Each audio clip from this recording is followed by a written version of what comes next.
Hello दोस्तों, नमस्कार। मैं नीतीश चंद्रा आप सबों के समक्ष एक बार फिर उपस्थित हुआ हूं करंट अफेयर्स को लेकर के। और करंट अफेयर्स में 28 नवंबर तक अपडेटेड रुक्मिणी प्रकाशन की ओर से जारी इस महीने की पुस्तक में दिए गए ऑब्जेक्टिव्स प्रश्नों के सेट्स पर हम चर्चा करेंगे। देख सकते हैं 28 नवंबर तक अपडेटेड ये पुस्तक है और इसमें 30 ऑब्जेक्टिव्स के सेट दिए गए हैं और 30 सेट्स में 20-20 क्वेश्चंस हैं, यानी एक महीने में 600 करंट अफेयर्स के प्रश्न आपको दिए गए हैं, जिसमें कि जनवरी से लेकर के नवंबर तक के प्रश्नों को समाहित किया गया है। यानी यह वार्षिक अंक का बेहतरीन संकलन है, बेहतरीन एडिशन है, जिसमें कि आप लाभान्वित हो सकते हैं पूरे एक साल के करंट अफेयर से। और किसी भी एक दिवसीय परीक्षा में करंट अफेयर्स जिस परीक्षा में भी पूछे जाते हैं, उन सभी परीक्षाओं में आपके इस प्रश्नों की भूमिका होगी और इस डिस्कशन से भी आपको जबरदस्त फायदा होगा। तो चलिए, जैसा कि आप जानते हैं प्रतिदिन मैं एक सेट आपके समक्ष डिस्कस करता हूं, तो आज इसी सिलसिले में मैं आपके समक्ष सेट नंबर 6 लेकर के उपस्थित हुआ हूं। और सेट 6 में हम लोग बात करेंगे आज 20 महत्वपूर्ण प्रश्नों पर। तो चलिए ये देख लीजिए, इस महीने की मैगजीन है और आप इसे देख सकते हैं कि ये हमारे कुछ प्रमुख हेडलाइंस हैं, इसके कह सकते हैं। इस महीने के नीतीश कुमार 7वीं बार मुख्यमंत्री बने हैं, जो बाइडेन राष्ट्रपति बने हैं और फुटबॉलर डिएगो माराडोना का निधन हो गया है। तो इन आधार पर आप इस महीने के मैगजीन्स को, पुस्तक को पहचान सकते हैं खरीदते समय। चलिए तो बढ़ते हैं इस महीने के इस सेट नंबर 6 के पहले प्रश्न पर। ठीक है, पहला प्रश्न है, बिहार विधानसभा चुनाव 2020 के संदर्भ में कौन सा जोड़ा गलत है? तो बिहार विधानसभा चुनाव हाल ही में संपन्न हुए। आप जैसा कि अवगत है, बिहार में विधानसभा की कुल 243 सीटें हैं और 243 सीटों पर चुनाव संपन्न हुए और ये बिहार में 17वीं विधानसभा के गठन हेतु चुनाव हुआ। किस विधानसभा के? 17वीं विधानसभा के गठन हेतु चुनाव हुआ और इसमें तमाम राजनीतिक दलों ने भाग लिया। और इस चुनाव में किस राजनीतिक दल ने कितनी सीटें प्राप्त की, उसका एक युग्म आपको दिया गया है। इसमें से पूछा जा रहा है कि गलत कौन सा है। ठीक है, तो अगर आपने बिहार चुनाव का ठीक से अवलोकन किया होगा तो बिहार के चुनाव 3 चरणों में संपन्न हुए। 3 चरणों में संपन्न होने के पश्चात जो परिणाम आया, 10 नवंबर को परिणाम की घोषणा की गई, उसमें राजद, राष्ट्रीय जनता दल ने कुल 75 सीटों पर विजय हासिल की। भारतीय जनता पार्टी ने कुल 74 सीटों पर विजय हासिल की। भारतीय राष्ट्रीय कांग्रेस ने 19 सीटों पर विजय हासिल की और हम यानी हिंदुस्तान अवाम मोर्चा सेक्युलर ने 4 सीट पर विजय हासिल की।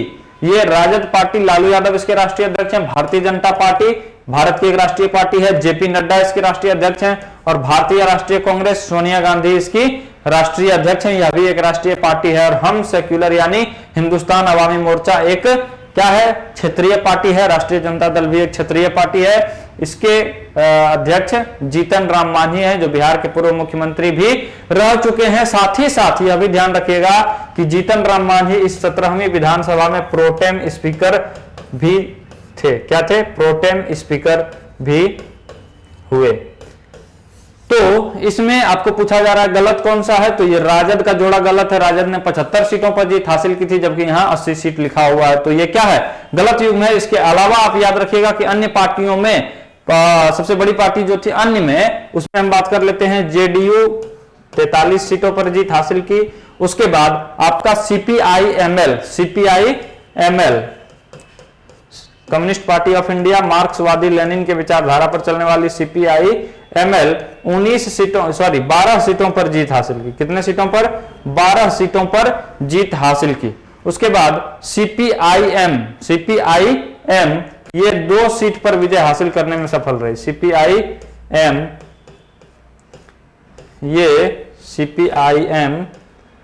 ये 2 सीट पर विजय हासिल किया। कितने सीट पर? 2 सीटों पर।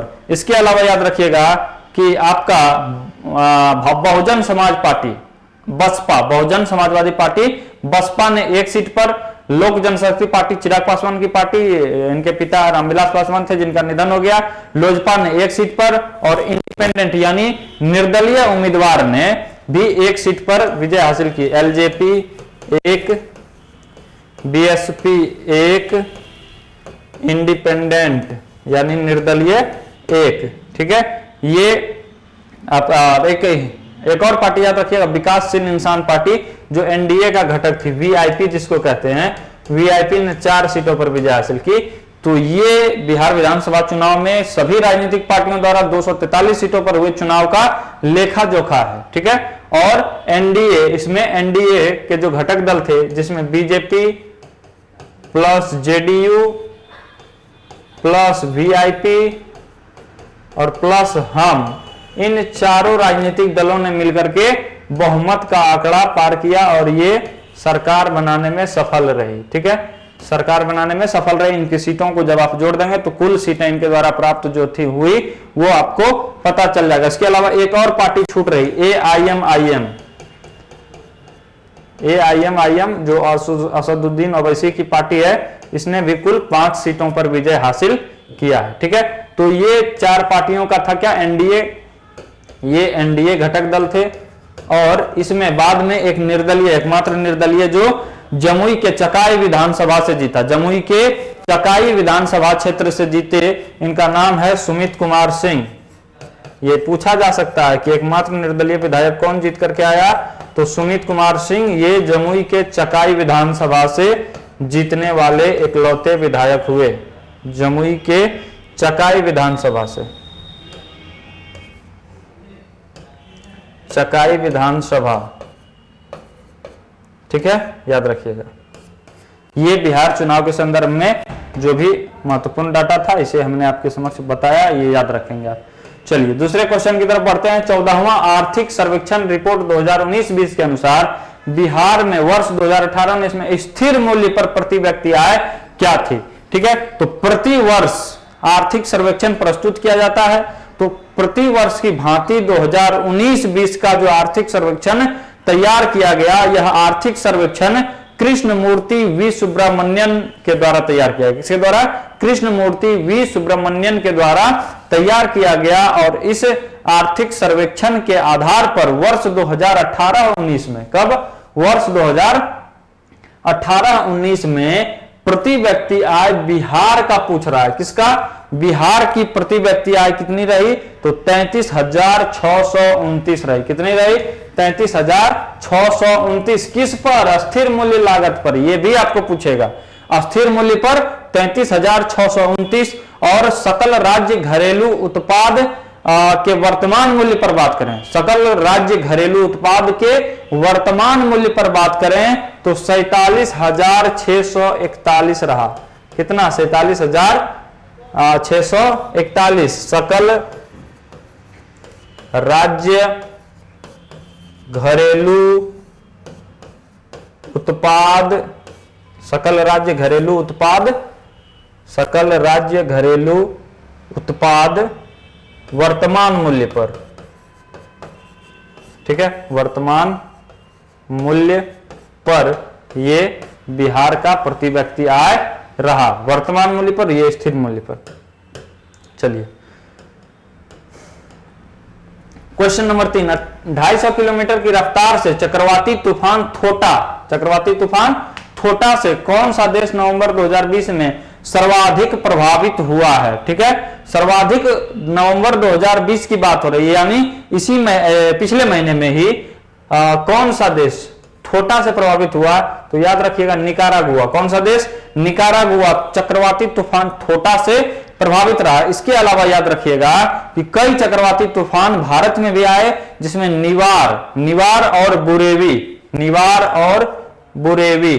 निवार प्लस बुरेवी, ये आपका तमिलनाडु,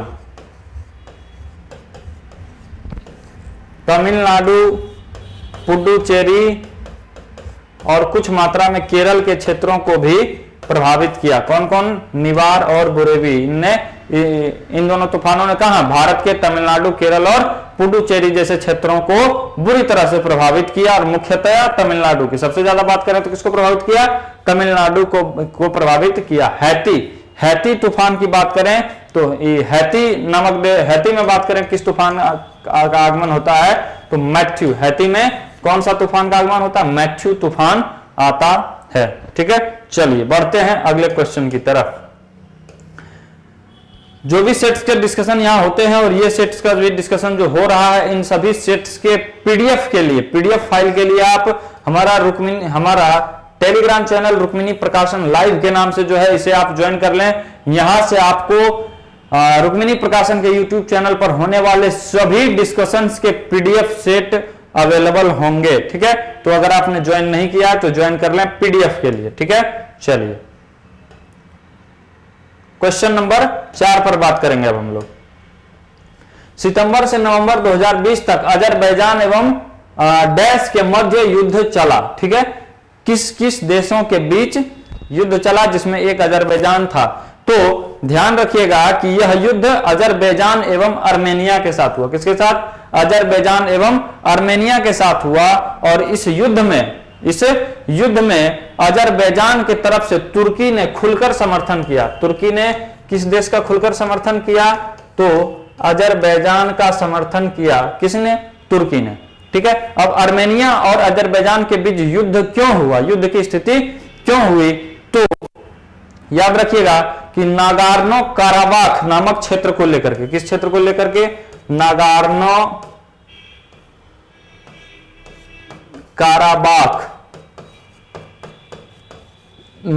काराबाख क्षेत्र को लेकर के आर्मेनिया और अजरबैजान के बीच सितंबर से ही युद्ध चल रहा था। लेकिन रूस की मध्यस्थता के पश्चात, रूस की मध्यस्थता से इन दोनों देशों के बीच क्या हुआ? युद्ध विराम हो पाया है, युद्ध विराम की स्थिति बन पाई है। और युद्ध विराम के दौरान आर्मेनिया का आरोप है कि अजरबैजान ने युद्ध विराम के दौरान भी अपनी सैन्य ताकतों को मजबूत करने का प्रयास किया गया है, जो कि युद्ध विराम का उल्लंघन की स्थिति है। ठीक है, तो सितंबर से नवंबर 2020 तक अजरबैजान एवं किसके किसके बीच युद्ध चला? आर्मेनिया के साथ। अजरबैजान एवं आर्मेनिया के साथ किस क्षेत्र को लेकर के? तो नागोर्नो काराबाख नामक क्षेत्र को लेकर के इन दोनों के बीच विवाद हुआ। और इन दोनों के बीच विवाद को शांत करने के लिए किस देश ने मध्यस्थता किया? तो रूस ने मध्यस्थता किया। और तुर्की ने इसमें खुलकर समर्थन किस देश का किया? तो अजरबैजान का किया। ठीक है, चलिए अगले क्वेश्चन की तरफ बढ़ते हैं। Question number 5, Augusta Masters champion 2020 का विजेता है। सबसे पहले समझिएगा, अगस्ता अमेरिका में आयोजित हुआ। अगस्ता मास्टर चैंपियन कहां आयोजित हुआ? अमेरिका में आयोजित हुआ। ठीक है, अमेरिका में आयोजित हुआ और अमेरिका में ही आयोजित होता है। अब अमेरिका में आयोजित हुआ तो ये किस खेल का चैंपियन है? चैंपियनशिप का कार्यक्रम है, किस खेल का टूर्नामेंट है? तो याद रखिएगा गोल्फ खेल से संबंधित है। किस खेल से? गोल्फ से संबंधित है। और ये 2020 का अगस्ता मास्टर चैंपियन किसने जीता? तो नंबर 1 गोल्फ खिलाड़ी डस्टिन जॉनसन। ये कहां के हैं? तो ये अमेरिका के ही हैं। डस्टिन जॉनसन कहां के हैं? अमेरिका के हैं। और ये विश्व के नंबर एक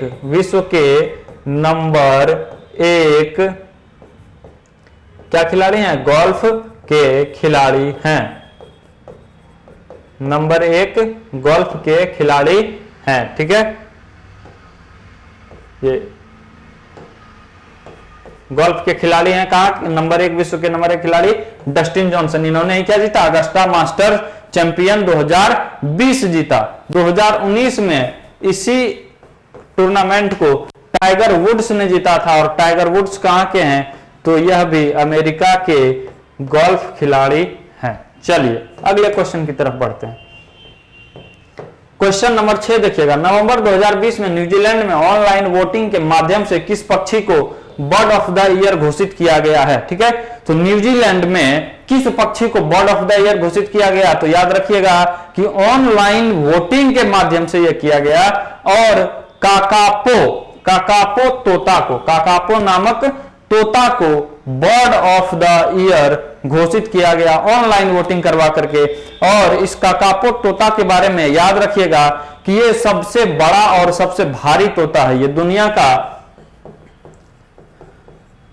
सबसे बड़ा और भारी तोता है। दुनिया का सबसे बड़ा और भारी तोता कौन है? काकापो तोता। ये कहां पाया जाता है? तो न्यूजीलैंड में। और इसको मॉस चिकन भी कहते हैं। क्या कहते हैं इसको? मॉस चिकन भी कहते हैं। और डोडो, डोडो एक पक्षी है जो मॉरिशस में पाया जाने वाला स्थानीय पक्षी है। कहाँ का स्थानीय पक्षी है? मॉरिशस की स्थानीय पक्षी है। पेंगुइन का आपने नाम सुना होगा, देखा भी होगा। पेंगुइन दक्षिणी ध्रुव के पास अंटार्कटिका के क्षेत्रों में पाई जाने वाली पक्षी है। कहाँ? अंटार्कटिका में।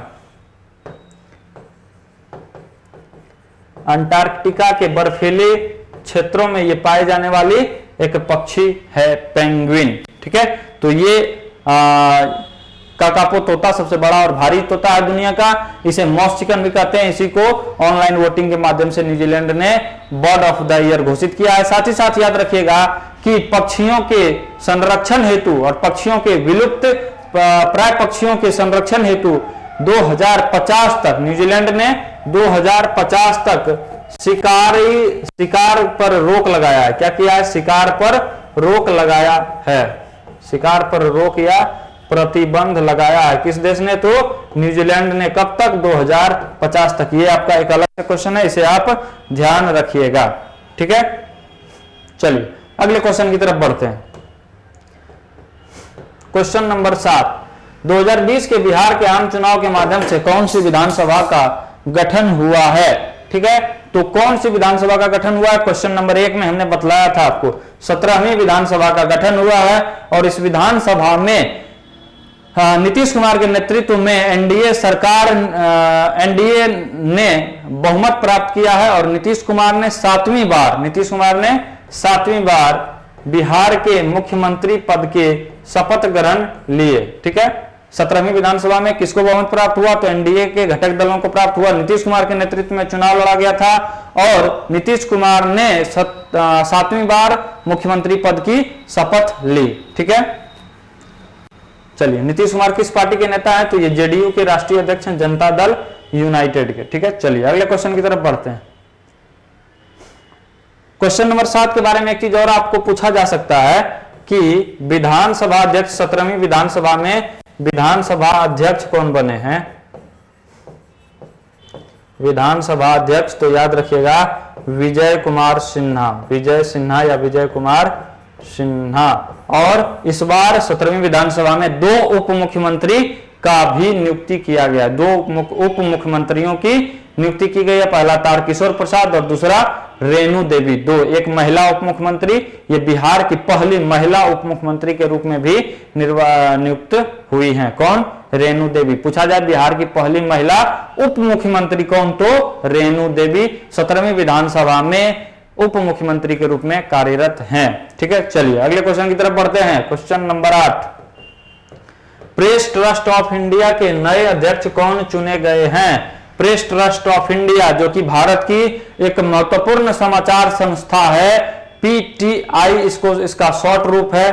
Press trust of India Bharat की अग्रणी समाचार संस्था है। इसकी स्थापना की बात कर लें तो पीटीआई की स्थापना 1947 ईस्वी में हुई थी। कब हुई थी? 1947 में हुई थी। और इसका मुख्यालय नई दिल्ली में है। मुख्यालय कहाँ है? नई दिल्ली में है। मुख्यालय कहाँ? नई दिल्ली में है। ठीक है, अब आपका पूछ रहा है कि इसके नए अध्यक्ष कौन बनाए गए हैं? तो अविक सरकार। कौन? अविक सरकार प्रेस ट्रस्ट ऑफ इंडिया के नए अध्यक्ष बनाए गए हैं। अब अन्य विकल्पों पर बात कर लें तो अनिल जैन को अखिल भारतीय टेनिस महासंघ, अखिल भारतीय टेनिस महासंघ का अध्यक्ष बनाया गया है। किसका अध्यक्ष? अखिल भारतीय टेनिस महासंघ, अखिल भारतीय टेनिस महासंघ का अध्यक्ष किसको? अनिल जैन को। हरिवंश नारायण सिंह आप जानते हैं राज्यसभा के उपसभापति हैं। क्या है? राज्यसभा के उपसभापति हैं। पूर्व में भी थे और इनका दोबारा निर्वाचन हुआ है। ये दोबारा उपसभापति के पद पर चुने गए हैं। राजेश्वर राव का पूर्ण नाम याद रखिएगा, एम राजेश्वर राव। क्या नाम याद रखिएगा? एम राजेश्वर राव। और ये आरबीआई के नए डिप्टी गवर्नर बने हैं। आरबीआई के नए डिप्टी गवर्नर, आरबीआई के नए डिप्टी गवर्नर कौन बने हैं? एम राजेश्वर राव बने हैं। ठीक है, चलिए क्वेश्चन नंबर 9 की तरफ बढ़ते हैं। क्वेश्चन नंबर 9 क्या है? Indian American chamber of commerce ने अपने ग्लोबल लीडरशिप अवार्ड के तहत लाइफ टाइम अचीवमेंट पुरस्कार किसे प्रदान किया है? ठीक है, तो याद रखिएगा कि Indian American chamber of commerce का मुख्यालय मुंबई के महाराष्ट्र में है। कहां है?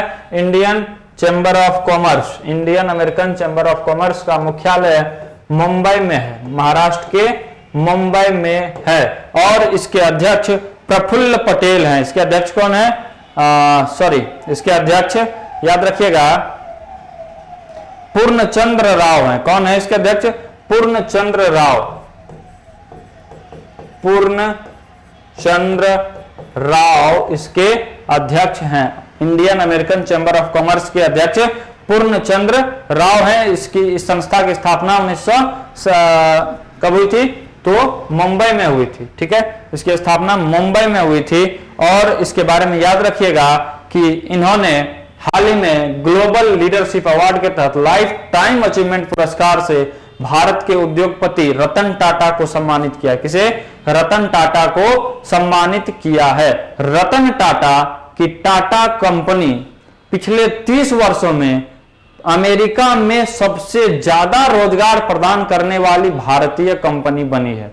पिछले 30 वर्षों में भारत की पहली ऐसी कंपनी है टाटा समूह जो अमेरिका में रोजगार देने वाली सबसे बड़ी भारतीय कंपनी बनी है। ठीक है, तो रतन टाटा को इसीलिए यह अवार्ड से भी सम्मानित किया गया है।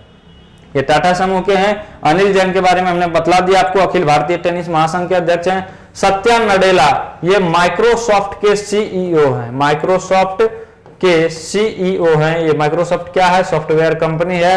और अजीम प्रेम जी आईटी कंपनी विप्रो के प्रमुख हैं, विप्रो प्रमुख हैं, विप्रो कंपनी के संस्थापक और प्रमुख हैं। चलिए क्वेश्चन नंबर 10, भारतीय फुटबॉल महासंघ ने 2019-20 का सर्वश्रेष्ठ भारतीय फुटबॉलर का पुरस्कार किसे प्रदान किया है? ठीक है, अखिल भारतीय फुटबॉल महासंघ या अखिल भारतीय फुटबॉल महासंघ की बात करें तो यह इसके अध्यक्ष प्रफुल्ल पटेल है। अखिल भारतीय फुटबॉल महासंघ के अध्यक्ष कौन है? प्रफुल्ल पटेल है।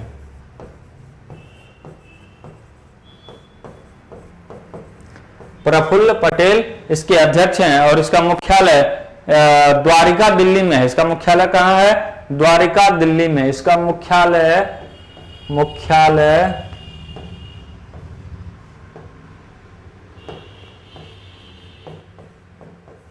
द्वारका दिल्ली में है। इसका मुख्यालय कहां? द्वारका दिल्ली में है। और कहा गया कि इनको सर्वश्रेष्ठ भारतीय फुटबॉलर का पुरस्कार इस संस्था ने किसे दिया है? तो पुरुष वर्ग में गुरप्रीत सिंह संधू को दिया। पुरुष वर्ग में सर्वश्रेष्ठ फुटबॉलर का पुरस्कार गुरप्रीत सिंह संधू को। और महिला कैटेगरी की बात करें, सर्वश्रेष्ठ महिला का पुरस्कार, सर्वश्रेष्ठ महिला फुटबॉलर का पुरस्कार किसे दिया है? संजू यादव को। किसको? संजू यादव को। सर्वश्रेष्ठ पुरुष किसे? तो सर्वश्रेष्ठ पुरुष या मेंस गुरप्रीत सिंह संधू, सर्वश्रेष्ठ महिला संजू यादव। उसके अलावा याद रखिएगा कि अनिरुद्ध थापा को emerging player of the year का अवार्ड दिया गया। किसको? एमर्जिंग अनिरुद्ध थापा को। किस चीज का? एमर्जिंग यानी उभरता हुआ फुटबॉलर, एमर्जिंग प्लेयर यानी footballer, emerging player of the year. ठीक है, और अजीत कुमार को सर्वश्रेष्ठ रेफरी, बेस्ट रेफरी का अवार्ड दिया गया। किसका? Best referee. मैच रेफरी जो होते हैं उसी में बेस्ट रेफरी होने का अवार्ड अजीत कुमार को दिया गया। चलिए क्वेश्चन नंबर 11 की तरफ बढ़ते हैं। राइट लाइवलीहुड पुरस्कार 2020 किसे प्राप्त नहीं हुआ है? ठीक है, हुआ और नहीं हुआ ये एग्जाम्स में आपको ठीक से नहीं पढ़ने पर कई बार कंफ्यूजन के कारण बस हुआ को नहीं हुआ, हुआ और नहीं हुआ को हुआ पढ़ देते हैं तो आपको दिक्कत हो जाती है और आप जाने हुए कई प्रश्नों को भी गलत कर जाते हैं। तो ध्यान से पढ़ना चाहिए सबसे पहले प्रश्न को, ये इस प्रश्न से आप देख सकते हैं। तो राइट लाइवलीहुड पुरस्कार को वैकल्पिक नोबेल पुरस्कार कहा जाता है। ये एक बड़ा महत्वपूर्ण क्वेश्चन है। वैकल्पिक नोबेल पुरस्कार कहा जाता है और वैकल्पिक नोबेल पुरस्कार कहे जाने के कारणवश ही यह पूरे दुनिया भर में प्रचलित है। ठीक है, तो राइट लाइवलीहुड पुरस्कार 2020 का आवंटन हो चुका है और यह जिन व्यक्तियों को दिया गया है उनमें कौन नहीं है, तो ज्योतिर्मयी दास को यह अवार्ड नहीं दिया गया है, यह पुरस्कार नहीं दिया गया है ज्योतिर्मयी दास को। अन्य लोगों की बात करें तो एलेस बियालियात्स्की, ये बेलारूस के रहने वाले हैं। कहां के हैं? बेलारूस के हैं। बेलारूस के एलेस बियालियात्स्की को राइट लाइवलीहुड अवार्ड दिया गया। नसरीन सोतोडेह की बात करें तो ये ईरान के रहने वाले हैं। ये कहां के हैं? ईरान के रहने वाले हैं। ब्रायन स्टीवेंसन की बात करें तो ये अमेरिका के हैं, यानी यूएसए के हैं। और एक अन्य व्यक्ति को दिया गया था जिनका नाम था लोट्टी कनिंघम, चौथे व्यक्ति जो 4 लोगों को दिया गया था। किनको किनको? 4 लोगों को दिया गया था। 3 में आपका विकल्प में है, 1, 2, 3 और चौथा लोट्टी कनिंघम। चौथा का नाम क्या था? लोट्टी कनिंघम। ये निकारागुआ देश के रहने वाले थे। इनको भी राइट लाइवलीहुड अवार्ड दिया गया है। चलिए क्वेश्चन नंबर 12।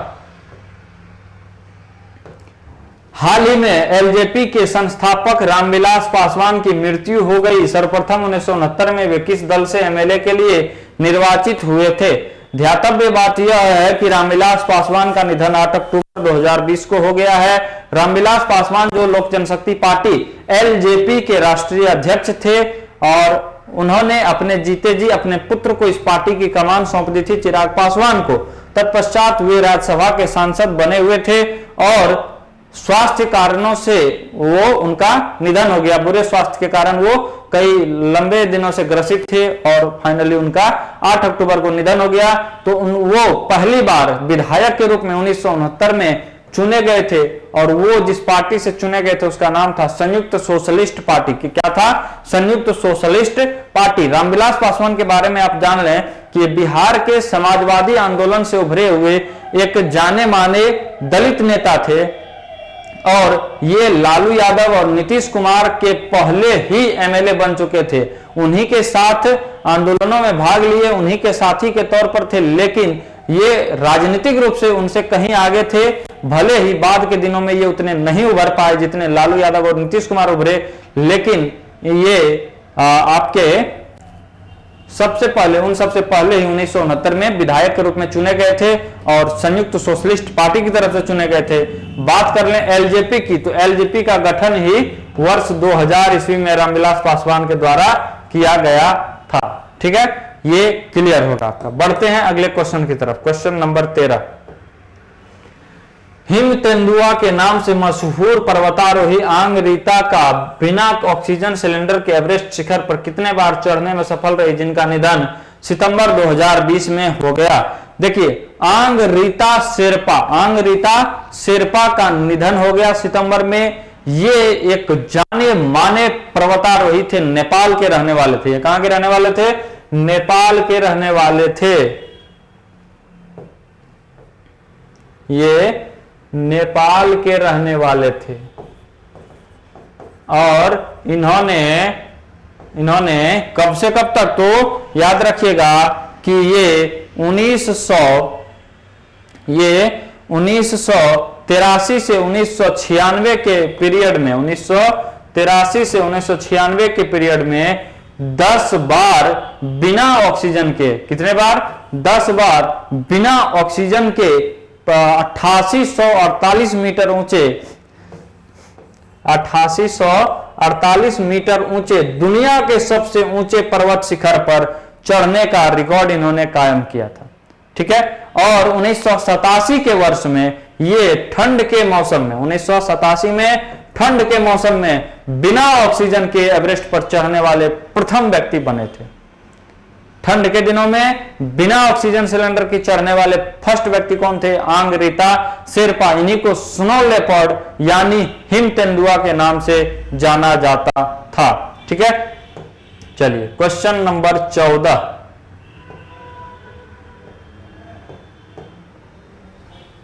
निम्न में से किसे वर्ष 2020 का शांति स्वरूप भटनागर पुरस्कार प्राप्त नहीं हुआ है? ठीक है, तो शांति स्वरूप भटनागर पुरस्कार किसे प्राप्त हुआ और किसे प्राप्त नहीं हुआ, ये आपका क्वेश्चन है। तो यहां क्या क्वेश्चन है कि किसे प्राप्त नहीं हुआ। तो याद रखिएगा कि भारत सरकार के विज्ञान एवं प्रौद्योगिकी विभाग में भारत सरकार द्वारा किसी भी क्षेत्र में विज्ञान एवं प्रौद्योगिकी के किसी भी क्षेत्र में शोध कर रहे 45 वर्ष के आयु तक के लोगों को, कितना आयु तक के लोग को, 45 वर्ष तक के लोगों को यह पुरस्कार दिया जाता है। ठीक है, overseas citizenship of India, overseas citizen of India और भारतीय मूल के लोग इस पुरस्कार को प्राप्त करने की योग्यता रखते हैं। इस पुरस्कार में 5 लाख रुपए एवं प्रशस्ति पत्र प्रदान किया जाता है। शांति स्वरूप भटनागर पुरस्कार में कितना राशि दिया जाता है? तो 5 लाख नकद प्लस प्रशस्ति पत्र दिया जाता है। ठीक है, प्रशस्ति पत्र और 5 लाख रुपए दिए जाते हैं। अब दिया गया किसे किसे ये याद रखिएगा, तो जैविक विज्ञान के क्षेत्र में डॉक्टर शुभदीप चटर्जी एवं वत्सला थिरुमलाई। डॉक्टर शुभदीप चटर्जी है तो है, वत्सला थिरुमलाई एक जोड़ दीजिए इसके साथ, वत्सला थिरुमलाई। ठीक है, अब इसे बंद करिए बॉक्स में। और ये किस क्षेत्र में दिया गया? तो जैविक विज्ञान के क्षेत्र में दिया गया।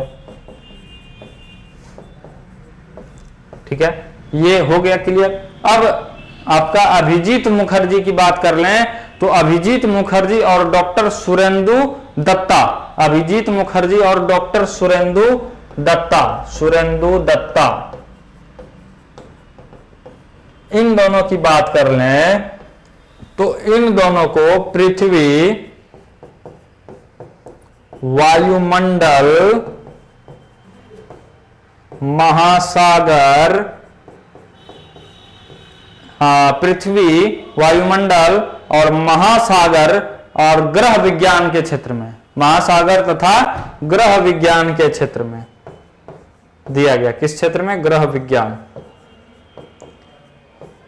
अभिजीत मुखर्जी एवं डॉक्टर सुरेंदु दत्ता, ठीक है, ग्रह विज्ञान के क्षेत्र में इन दोनों को, तो ये इनको भी दिया गया, इनको भी दिया गया। अब देख रहे डॉक्टर बुशरा अतीक है ऑप्शन में, तो डॉक्टर बुशरा अतीक और डॉक्टर रितेश अग्रवाल, डॉक्टर बुशरा अतीक और डॉक्टर रितेश अग्रवाल को मेडिकल साइंस में दिया गया। रितेश अग्रवाल, डॉक्टर रितेश अग्रवाल,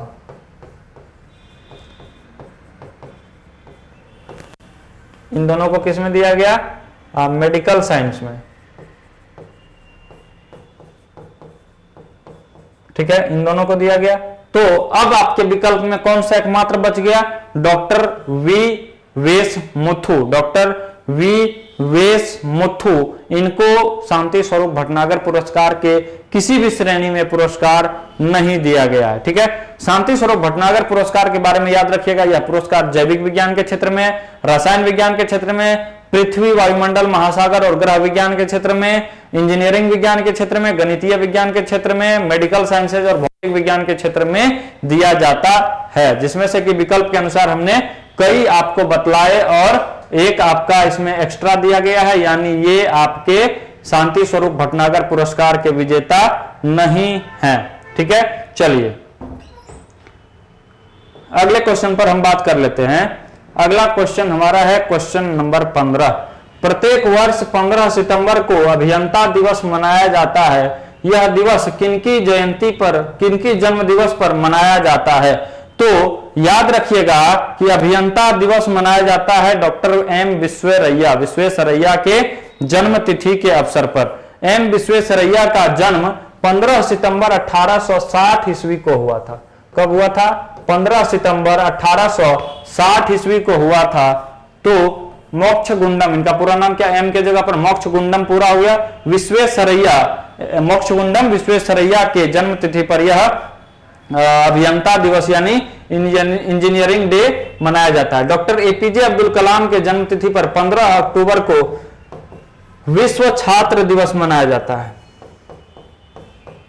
ठीक है, विश्व छात्र दिवस मनाया जाता है। चलिए अगले क्वेश्चन की तरफ बढ़ते हैं। Question number 16, the battle of belonging पुस्तक के लेखक कौन है? तो द बैटल ऑफ बिलोंगिंग पुस्तक के लेखक जाने माने भारतीय लेखक और राजनेता शशि थरूर की रचना है। द बैटल ऑफ बिलोंगिंग किसकी रचना है? शशि थरूर की रचना है। और शशि थरूर की ही एक अन्य रचना why I am a Hindu, मैं हिंदू क्यों हूं, उसी पुस्तक का विस्तृत रूप इसे माना जाता है। किस पुस्तक का विस्तृत रूप?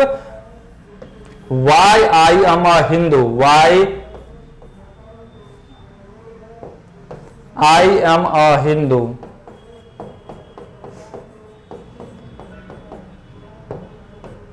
Why I am a Hindu का विस्तार है ये, उसी पुस्तक का क्या है? विस्तार है। द बैटल ऑफ बिलोंगिंग, ये किसकी पुस्तक है? शशि थरूर की।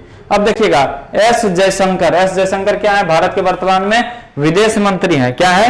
विदेश मंत्री हैं। इनकी भी एक पुस्तक है the India way strategies from a uncertain world. ठीक है, इनकी पुस्तक का नाम क्या है?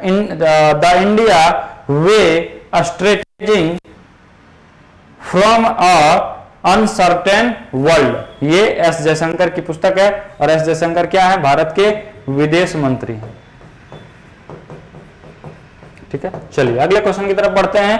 Question number 17। बोंगो सागर के नाम से भारत एवं डैश ने संयुक्त सैन्य अभ्यास अक्टूबर 2020 में किया। अक्टूबर 2020 में बंगाल की उत्तरी खाड़ी में, किस खाड़ी में? बंगाल की उत्तरी खाड़ी में, बंगाल की उत्तरी खाड़ी में आयोजित किया गया कौन सा युद्धाभ्यास? बोंगो सागर। और ये बोंगो सागर का दूसरा संस्करण था, सेकेंड एडिशन था। ठीक है, सेकेंड एडिशन था। और इसमें भारत ने किस देश के साथ? बांग्लादेश के साथ। भारत ने बांग्लादेश के साथ युद्धाभ्यास का आयोजन किया बंगाल की उत्तरी खाड़ी में। ठीक है, क्लियर होगा ये क्वेश्चन। श्रीलंका के साथ स्लिनेक्स का हमने बतलाया था, बता चुके हम आपको पिछले टेस्ट में ही, स्लिनेक्स। ठीक है, चलिए अगले क्वेश्चन की तरफ बढ़ते हैं। क्वेश्चन नंबर 18 की तरफ।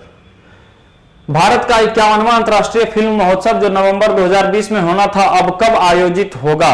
ठीक है, तो 20 नवंबर से 28 नवंबर 2020 तक, 20 नवंबर से 28 नवंबर 2020 तक इसका आयोजन होना था। कहां? गोवा में। कहां होना था? गोवा में। लेकिन कोविड-19 महामारी के कारण इसे अब आगे टाल दिया गया है और अब इसका आयोजन जनवरी 2021 में किया जाएगा। कब किया जाएगा? जनवरी 2021 में किया जाएगा।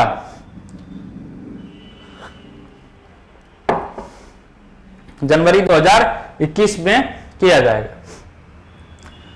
तो ये आपका क्लियर हो गया होगा, इसमें ज्यादा कुछ है नहीं। प्रतिवर्ष अंतर्राष्ट्रीय फिल्म महोत्सव भारत में गोवा में ही होता है, तो इसके लिए आपको ज्यादा कोई टेंशन नहीं लेना है। बस इसका क्रम बदलता है, 50वां, 51वां, 52वां होता है। तो ये इस वर्ष का कौन सा एडिशन है ये आपको ध्यान रखना है। ये 2020 का ही आयोजन है जो 2021 में होगा, तो इसका 2021 का मत समझिएगा आप, इसे आप 2020 का ही समझेंगे। 51वां अंतर्राष्ट्रीय फिल्म महोत्सव कहां होगा? गोवा में। चलिए अगले क्वेश्चन की तरफ बढ़ते हैं। Question number 19। अक्टूबर 2020 में आरबीआई ने मौद्रिक नीति की समीक्षा करते हुए बैंक दर निर्धारित किया। जानते हैं आप कि रिजर्व बैंक ऑफ इंडिया को बैंकों का बैंक कहते हैं। ठीक है, और यह बैंकों के बैंक के रूप में यानी केंद्रीय बैंक के रूप में क्या करती है? प्रति 2 महीने पर द्वैमासिक तरीके से। आपको यह भी पूछा जाता है कि कितने महीने में करती है ये मौद्रिक नीति जारी करती है, तो ये प्रति 2 महीने में, प्रति 2 महीने पर आरबीआई क्या करती है? मौद्रिक नीति जारी करती है, जिसके तहत यह bank rate, repo rate, reverse repo rate, CRR, MSF, SLR इत्यादि के दरों को निर्धारित करता है और बाजार में आर्थिक नियंत्रण, आर्थिक संतुलन को तय करता है कि इन दरों के माध्यम से बैंक में मुद्रा की तरलता को बढ़ाना है या घटाना है, यह तय करने का काम करती है। और मुद्रास्फीति पर नियंत्रण स्थापित करने का भी प्रयास इस मौद्रिक नीति के तहत किया जाता है। तो प्रति 2 महीने पर जो मौद्रिक नीति जारी की जाती है, उसमें अक्टूबर में 9 अक्टूबर को आरबीआई के द्वारा 9 अक्टूबर को आरबीआई के द्वारा जो मौद्रिक नीति जारी की गई 2020 में, उसमें बैंक दर जो निर्धारित किया गया, बैंक दर आपका 4.25 रहा। बैंक दर क्या रहा? 4.25 का रहा। और रेपो रेट आपका 4% रहा। रेपो रेट आरआर लिख देते हैं, रेपो रेट, ठीक है। ये कितना रहा? 4% का रहा। उसके बाद आप देखेंगे तो आपका रिवर्स रेपो रेट ये रहा आपका 3.35, इसको ट्रिपल आर लिखते हैं, रिवर्स रेपो रेट। ये कितना रहा? 3.35 रहा। उसके अलावा एमएसएफ 4.2, आपका एमएसएफ कितना रहा? MSF 4.25, MSF 4.25। जितना आपका बैंक दर उतना ही एमएसएफ भी निर्धारित रखा गया। और एसएलआर 18%, एसएलआर कितना रखा गया? एसएलआर 18% निर्धारित किया गया तथा सीआरआर 3% निर्धारित किया गया। सीआरआर कितना?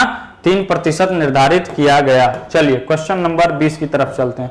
ये आंकड़े जो होते हैं मौद्रिक नीति के पूछे जाते हैं परीक्षाओं में खूब बहुतायत पैमाने पर, तो आप इसे याद रखेंगे ठीक से।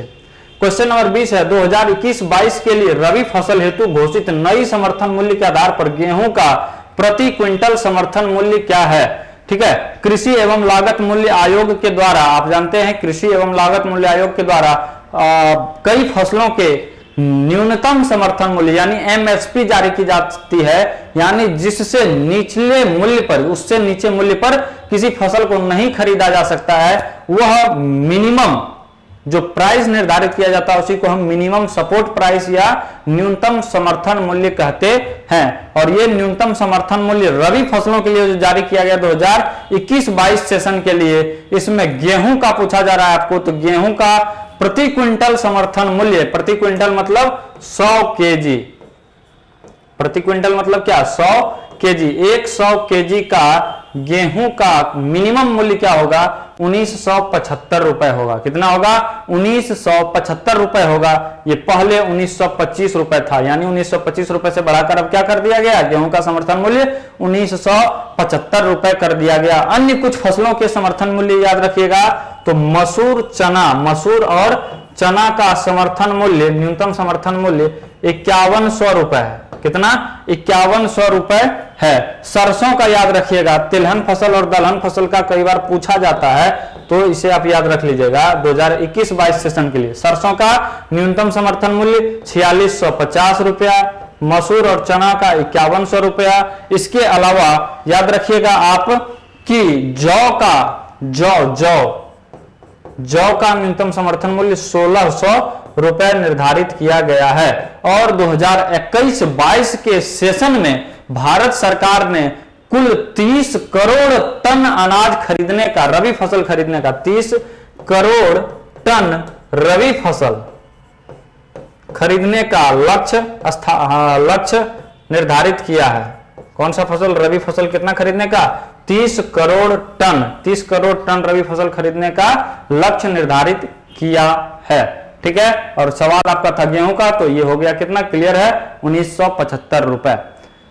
तो ये करंट अफेयर्स के रुक्मिणी प्रकाशन की पुस्तक के सेट नंबर 6 के 20 ऑब्जेक्टिव प्रश्नों पर हम आपके समक्ष चर्चा कर रहे थे। तो 20 प्रश्नों पर चर्चा हो गई और ये 20 प्रश्न आपके परीक्षाओं के लिए बेहद ही महत्वपूर्ण होने वाले हैं। इसका अंदाजा आपको भी होगा और आगामी जो भी आपकी परीक्षाएं होनी है उन सभी परीक्षाओं में करंट अफेयर्स की अहम भूमिकाओं को देखते हुए आपको करंट अफेयर्स को हल्के में नहीं लेना चाहिए और खूब मजे से, खूब मन लगाकर आपको इसका अध्ययन करना चाहिए। और इसीलिए हमने आपकी सुविधा के लिए इस महीने की पिछले 2 महीने से इस रुक्मिणी प्रकाशन के करंट अफेयर्स के पुस्तक में ओएमआर का सेक्शन देते हैं। प्रत्येक सेट के ठीक नीचे 20 प्रश्नों का अभ्यास करने के लिए आपको ओएमआर लगा हुआ है। यहां आप इन 20 प्रश्नों का अभ्यास कर सकते हैं और अपना मूल्यांकन कर सकते हैं। ठीक है। तो करंट अफेयर्स की अगली कड़ी में सेट नंबर 7 के 20 मजेदार और महत्वपूर्ण प्रश्नों के साथ कल आपके समक्ष फिर हम उपस्थित होंगे। इसी वादे, विश्वास और उम्मीद के साथ आज मैं नीतीश चंद्र आपसे विदा लेना चाहूंगा। कल पुनः मिलेंगे, तब तक के लिए जय हिंद, शुभ रात्रि।